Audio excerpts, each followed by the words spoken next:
Hello friends and dear students, स्वागत है आप सबका एक बार फिर से आपके अपने चैनल फार्मेसी जोन में। दोस्तों, आज के इस वीडियो में हम लोग डिस्कस करने वाले हैं subject human anatomy and physiology के चैप्टर 7 को, जो कि है कार्डियोवैस्कुलर सिस्टम। और इस सब्जेक्ट के टॉपिक को आज जो हम डिस्कस करेंगे वो है ब्लड प्रेशर। तो आज के इस वीडियो में हम लोग जानेंगे ब्लड प्रेशर क्या होता है और इसको किस तरीके से रेगुलेट किया जाता है, मींस बॉडी किस तरीके से ब्लड प्रेशर को रेगुलेट करती है। तो आइए शुरू करते हैं। शुरू करने से पहले अगर अभी तक आपने चैनल को सब्सक्राइब नहीं किया है तो तुरंत चैनल को सब्सक्राइब कर लें, ताकि आपके पास regular video lectures and free PDF note पहुंचते रहें। तो जो ये हमारा टर्म है ब्लड प्रेशर, ये दो वर्ड से मिलकर बना हुआ है। First one is blood and second one is pressure. Blood means क्या होता है आप सबको पता है, इसे हिंदी में कहते हैं रक्त या खून, एंड प्रेशर मीन्स होता है दबाव। तो यानी कि इससे हम ये समझ सकते हैं कि खून के द्वारा जो दबाव पड़ता है या ब्लड के द्वारा जो प्रेशर पड़ता है उसी को कहा जाता है ब्लड प्रेशर। अब ये जो ब्लड के द्वारा प्रेशर पड़ रहा है ये कहाँ पे पड़ेगा? ब्लड के द्वारा जो प्रेशर पड़ रहा है वो पड़ेगा जहाँ पे ब्लड पाया जाएगा। अब ब्लड हमारा क्या है? ब्लड ये है हमारा एक लिक्विड फॉर्म में होता है। तो ब्लड जो है ये फ्लो करता है, और ब्लड फ्लो कहाँ पे करता है? ब्लड वेसल्स में। वो ब्लड वेसल्स में अगर ब्लड फ्लो करेगा तो इसका जो दबाव पड़ेगा वो पड़ेगा किस पे? ब्लड वेसल्स में। और ब्लड वेसल्स में कहाँ पे दबाव पड़ेगा? ब्लड वेसल्स में दबाव पड़ता है वॉल्स पे। ब्लड वेसल्स की जो वॉल्स होती हैं इनमें ब्लड का दबाव पड़ता है। तो blood pressure is a type of pressure which is applied on the walls of the blood vessels by the blood. अब ये ब्लड प्रेशर की इसकी हम पहले देख लेते हैं कि नॉर्मल रेंज क्या होती है। अगर हम ब्लड प्रेशर को मेजर करेंगे तो हमें कैसे पता चलेगा कि हमारा ब्लड प्रेशर नॉर्मल है या नहीं?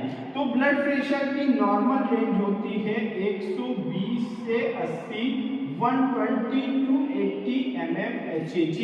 ये क्या है इसके बारे में अभी हम आगे देखेंगे।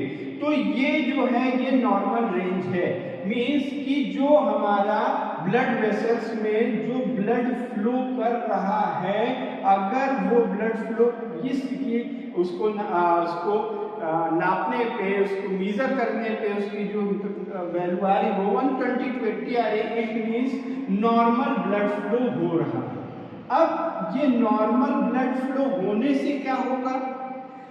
हमें पता है कि ब्लड जो है ये हमारा थ्रू आउट द बॉडी, पूरे बॉडी में सभी ऑर्गन्स को हमारे सेल्स और टिश्यूज होते हैं, सभी सेल्स और टिश्यूज तक ये क्या होता है?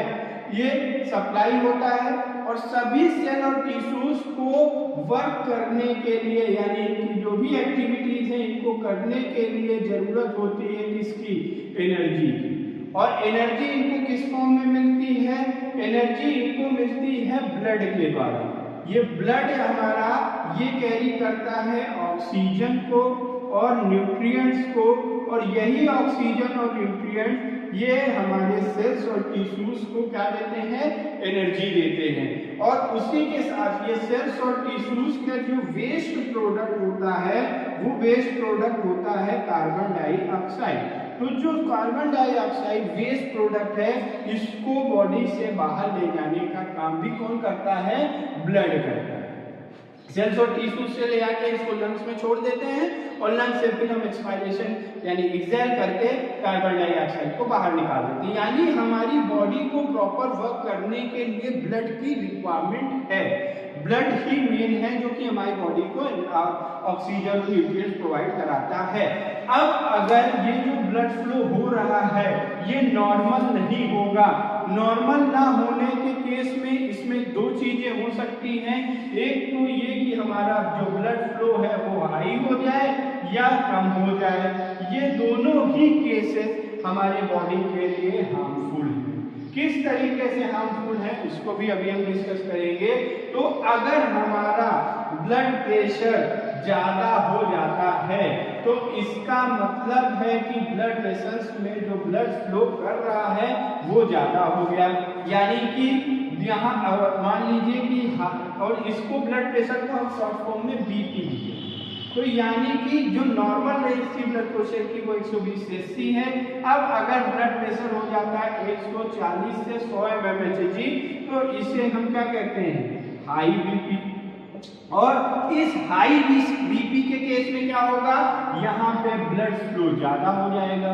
ब्लड फ्लो ज्यादा हो जाएगा तो क्या होगा, इन जो ब्लड वेसल्स हैं इनकी वॉल्स पे प्रेशर बनेगा, और प्रेशर बनने से यहाँ वॉल्स में पाए जाते हैं न्यूरॉन्स, जो कि क्या होते हैं, ये हमारे बॉडी में ब्रेन से जो भी सिग्नल्स मिलते हैं, जो मैसेज मिलते हैं, इनको आगे ट्रांसमिट करने का काम करते हैं। तो यानी इनमें भी प्रॉब्लम आ सकती है।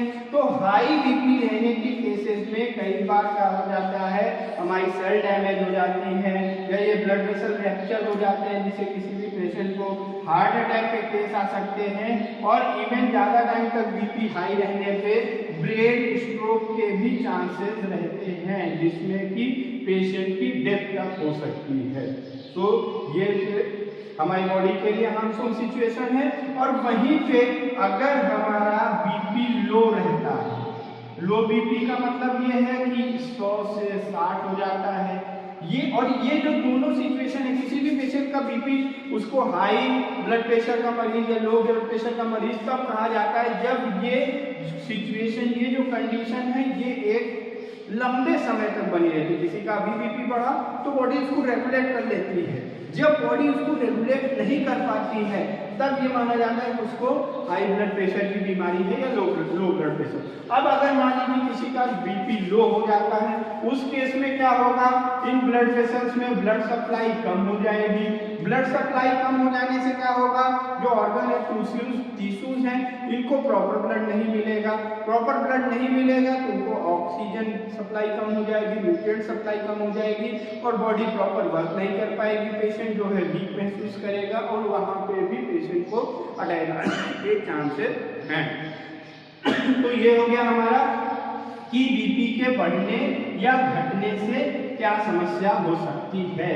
अब ये जो इसमें 120/80 है, ये है systolic blood pressure. Blood pressure दो तरीके के होते हैं, सिस्टोलिक और डायस्टोलिक। ये है डायस्टोलिक ब्लड प्रेशर।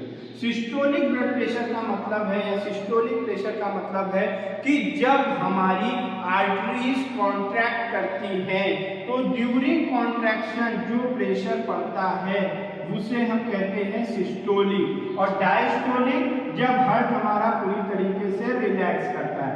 इसीलिए देखें कि रिलैक्स पोजीशन में बीपी कम है और कॉन्ट्रैक्ट पोजीशन में बीपी ज्यादा है, क्योंकि हमारा जो हार्ट है वो एक हॉलो एक्वोक्लाइज स्ट्रक्चर है। जब उसमें दबाव पड़ेगा, कॉन्ट्रैक्ट मतलब वो सिकुड़ेगा, तो ऑटोमेटिक प्रेशर ज्यादा हो जाए। तो ये सिस्टोलिक ड्यूरिंग कॉन्ट्रैक्शन जो हार्ट ब्लड प्रेशर बढ़ता है, ब्लड का जो प्रेशर होता है वेसल्स पे, उसे कहते हैं सिस्टोलिक। और 80 मींस की it is a diastolic blood pressure.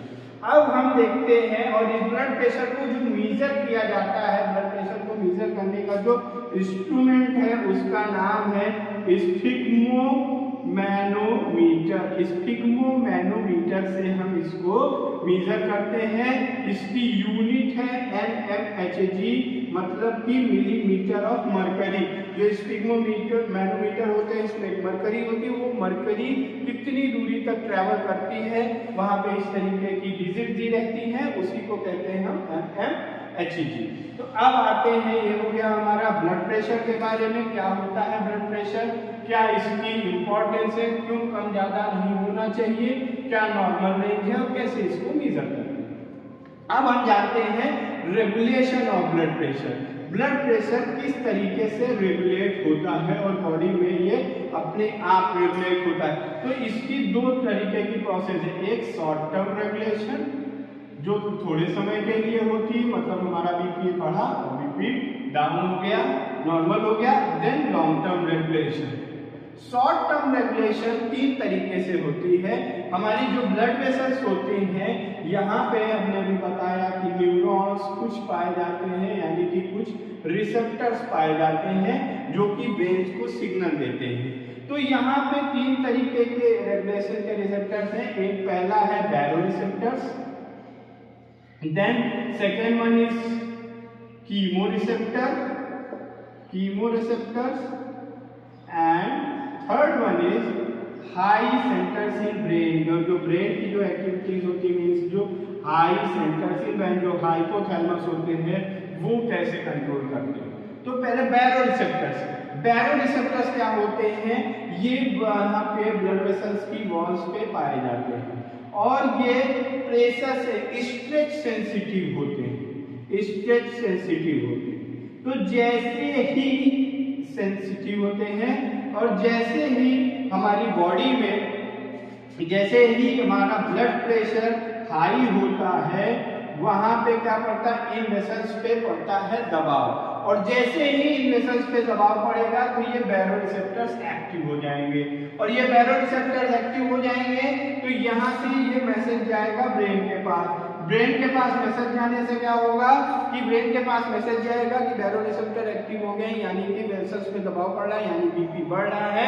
तो ये क्या कर देते हैं, इसको वैसोडाइलेशन, यानी कि जो ब्लड वेसल्स है इसके डायामीटर को बढ़ा देते हैं। तो ब्लड वेसल का डायामीटर बढ़ जाएगा तो यहाँ पे जो ब्लड फ्लो हो रहा था, वो जो प्रेशर पड़ रहा था हाई ब्लड प्रेशर की वजह से, वो कम हो जाएगा और बीपी हमारा क्या हो जाएगा, डाउन हो जाएगा, यानी नॉर्मल हो जाएगा। और यही सेम केस होता है, अगर हमारा बीपी डाउन हुआ तो वैसे जैसे ही बीपी डाउन होगा ये बैरो रिसेप्टर इनएक्टिव हो जाएंगे। कीमो रिसेप्टर ये क्या होते हैं, ये तब एक्टिव होते हैं जब हमारी बॉडी में बीपी कम हो जाएगा। जब बीपी लो होगा तो ऑक्सीजन डिमांड बॉडी की डिक्रीज, ऑक्सीजन अमाउंट जो है वो डिक्रीज हो जाएगी, कार्बन डाइऑक्साइड की मात्रा बढ़ जाएगी, तो ये कीमो रिसेप्टर एक्टिवेट होंगे और ऑक्सीजन ये क्या करते हैं कि यहाँ पे फिर ऑक्सीजन डिमांड इनकी, फिर ब्लड प्रेशर हमारी कॉन्स्टेंट हो जाती है और ब्लड फ्लो बढ़ जाता है। उसी तरीके से ये ब्रेन की एक्टिविटीज, ये भी हाई बीपी और लो बीपी को डिटरमाइन करके ब्लड वेसल्स को कॉन्ट्रैक्ट या रिलैक्स कर देते हैं। नेक्स्ट आते हैं हमारा जो long term regulation. Long term regulation जो है ये कुछ हार्मोन्स के द्वारा, कुछ केमिकल्स रिलीज किए जाते हैं बॉडी के द्वारा, जो कि है रास, यानी कि जो रेनिन एंजियोटेंसिन एंजाइम, इनके थ्रू, और ये एंटी डायबिटिक होते हैं और कुछ एंटी डायबिटिक हार्मोन्स रिलीज होते हैं। ये दोनों क्या करते हैं, जब बीपी बॉडी का बढ़ता है या हाई होता है तो ये क्या करेंगे, ये वाटर रीअब्जॉर्प्शन को बढ़ा देंगे। किडनी जो होगी हमारी, ये वाटर रीअब्जॉर्प्शन को बढ़ा देगी। अगर जब ब्लड प्रेशर डिक्रीज होगा तो वहां पे वाटर रीअब्जॉर्प्शन इंक्रीज हो जाएगा। वाटर रीअब्जॉर्प्शन इंक्रीज हो जाने से क्या होगा, बॉडी का फ्लूइड लोड इंक्रीज हो जाएगा, बॉडी में फ्लूइड जो वॉल्यूम है वो इंक्रीज कर जाएगा, और जैसे बॉडी फ्लूइड वॉल्यूम इंक्रीज करेगा तो हमारा ब्लड प्रेशर भी इंक्रीज हो जाएगा। और वहीं पे इसी तरीके से सेम, अगर हमारा ब्लड प्रेशर क्या हो रहा है, ब्लड ये कब होगा, जब ब्लड प्रेशर डिक्रीज होगा, वहीं पे जब ब्लड प्रेशर इंक्रीज करेगा तो उस केस में यहाँ से किडनी से क्या होता है, वाटर लॉस शुरू हो जाता है, और वाटर लॉस होने से बॉडी की फ्लूइड कंसंट्रेशन डिक्रीज होगी और बीपी हमारा क्या हो जाएगा, डाउन हो जाएगा। तो ये इस तरीके से बॉडी में शॉर्ट टर्म और लॉन्ग टर्म के लिए ब्लड प्रेशर को रेगुलेट किया जाता है। तो दोस्तों ये था आज का हमारा topic, blood pressure and it's regulation. I hope कि आपको टॉपिक समझ में आया होगा। इस टॉपिक से रिलेटेड कोई भी क्वेरी हो तो आप कमेंट बॉक्स में ड्रॉप कर सकते हैं, और टॉपिक की PDF नोट को डिस्क्रिप्शन बॉक्स में दिए हुए लिंक से डाउनलोड कर सकते हैं।